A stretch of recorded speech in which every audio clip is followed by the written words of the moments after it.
Start कर। बिस्मिल्लाहिर्रहमानिर्रहीम।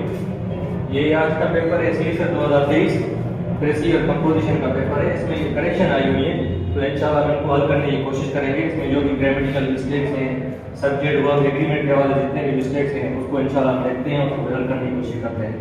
इंशाल्लाह आपके लिए बड़ा फायदेमंद साबित होगा। तो इसमें सबसे पहले जो सेंटेंस है वो है His knowledge of languages and international relations aid him in his work। इसमें सब्जेक्ट वर्ब की एग्रीमेंट है। ये जो एड है ना, एड की जो जहाँ पे प्लेसमेंट है वो सही है, लेकिन ये मतलब ये एड जो आना चाहिए his knowledge of language and international relations, मतलब ये यहाँ पे बात हो रही है सिर्फ उसकी नॉलेज की। लोग बच्चे क्या करेंगे, लैंग्वेज को देख के या इंटरनेशनल रिलेशंस को देख के वो यहाँ पर सिर्फ एड लगाएंगे, मतलब जो वर्ब यूज करेंगे वो प्लूरल में करेंगे। लेकिन हमें देखना है कि यहाँ पे एक्चुअली सब्जेक्ट क्या है। यहाँ पर सब्जेक्ट है हिज नॉलेज, नॉलेज उसकी नॉलेज किस चीज की, लैंग्वेज और इंटरनेशनल रिलेशन के बारे में उसके काम में हेल्प देती है। ठीक है, तो यहाँ पर हिज नॉलेज के हिसाब से अगर हम वर्ब लगाएंगे वो सिंगुलर में आएगा, तो इसके साथ हम एस आएगी, एस लगाएंगे तो ये करेक्ट हो जाएगा। ठीक है, समझ आ रही है? ठीक है, उसके अलावा दूसरा सेंटेंस हम देखते हैं। दूसरे sentence, the ambassador with his family and staff invite you to a reception at the embassy on Tuesday afternoon. इसमें भी आप देखेंगे सब्जेक्ट वर्ब की एग्रीमेंट की मिस्टेक है। इसमें जो मेन सब्जेक्ट है आपका ये द एम्बेसडर है, इसको आप काट दें, इसको कट करते हैं, with his family and staff, इस चीज को आप कट कर दें। आप देखेंगे तो ये जो एम्बेसडर है ये सिंगुलर है, तो सिंगुलर के साथ अपने सब्जेक्ट की जो वर्ब जो आएगा वो भी सिंगुलर सेंस में आएगा। ठीक है, तो इस सवाल हम देखेंगे तो एम्बेसडर के साथ यहाँ पे जो वर्ब आएगा वो इनवाइट हो जाएगा, मतलब मतलब ये सिंगुलर सब्जेक्ट है तो वर्ब भी आपका सिंगुलर वर्ब आएगा। तो इसके बाद इसकी बात ये सिंपली इसके साथ एस लगाएंगे तो ये भी सेंटेंस करेक्ट हो जाएगा।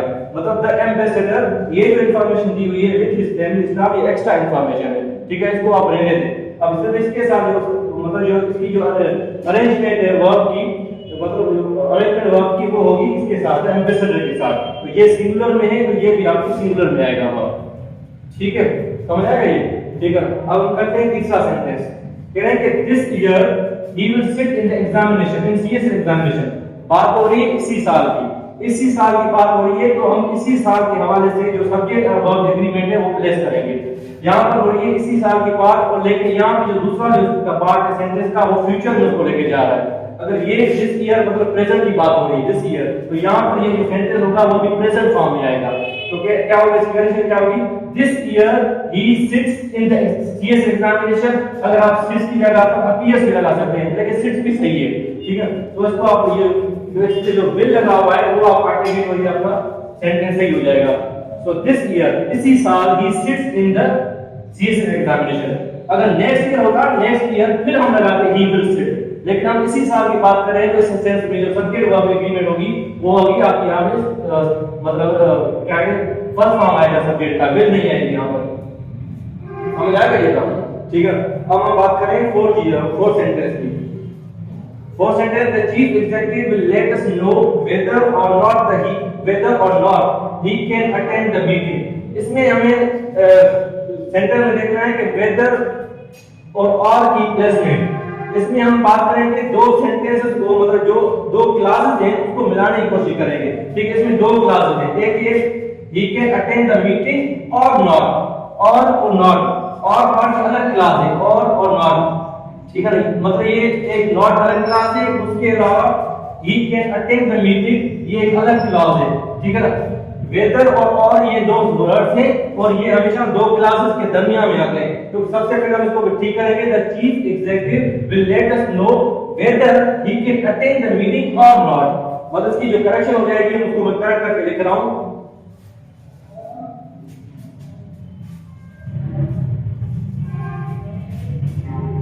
The chief executive will let us know whether he can मतलब ये ऑप्शन में कह रहा है कि whether he can attend the meeting or not, या वो मीटिंग अटेंड कर सकता है या नहीं करेगा।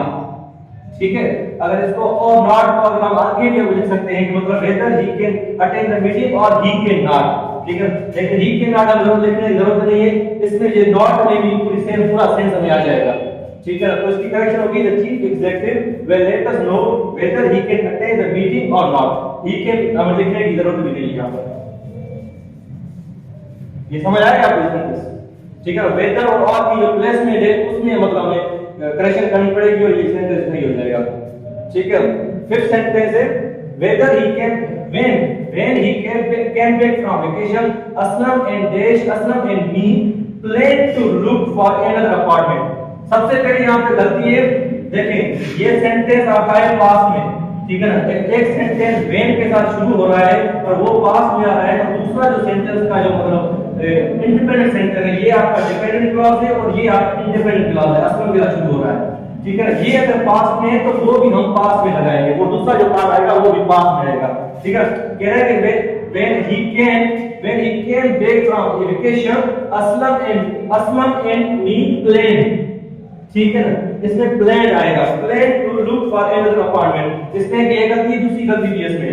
दूसरी गलती है कि आप देखें यहाँ पर असलम है और यहाँ पर मी है। असलम क्या है, यहाँ पे सब्जेक्ट है, मतलब ये सब्जेक्टिव केस है, और मी यहाँ पर भी इसका सब्जेक्टिव केस यूज होना चाहिए, और मी जो है वो ऑब्जेक्टिव केस है।